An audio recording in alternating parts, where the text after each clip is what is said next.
Also retired Captain, former Navy SEAL, Tim Keating.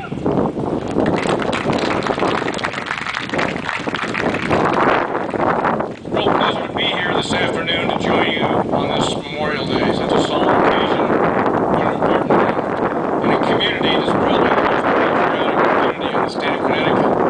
So it's a pleasure to be here. I've been lucky enough to have been invited by Ted to speak here before in prior years, so it's great to be here this afternoon. I prepared a few words which I think you may have heard before, but I think are very significant and appropriate for Memorial Day.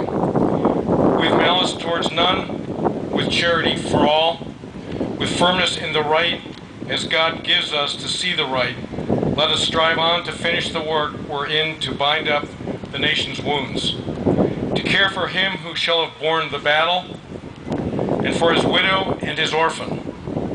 I do all which may achieve and cherish a just and lasting peace among ourselves and among all nations. These are some of the words of President Abraham Lincoln, recorded by the journalist Noah Brooks on March 4th, 1865, in the Library of Congress, his second inaugural address.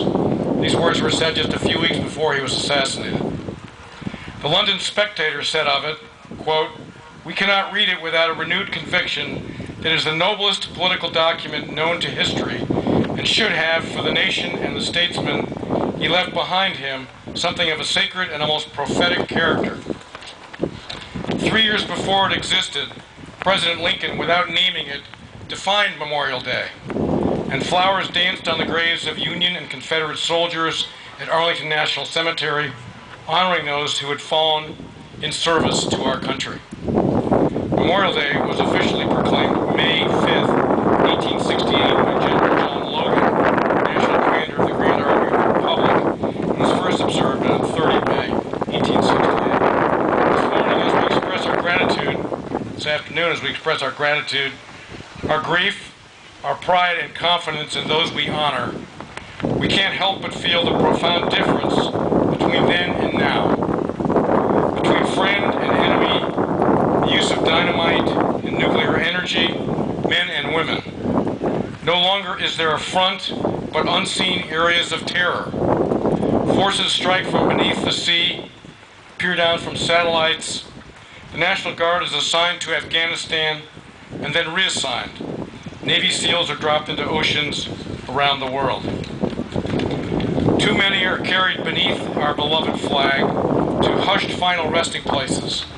A young soldier killed, another family scarred for life. Last night they spoke by cell phone. Tonight it will be taps. Let us strive on to finish the work we are in, to bind up the nation's wounds, to care for him who shall have borne the battle, and for his widow and his orphan, the young president declared. Thank you very much.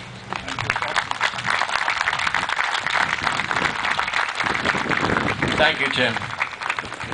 I would be extremely remiss if I did not mention the small unit to my left. They are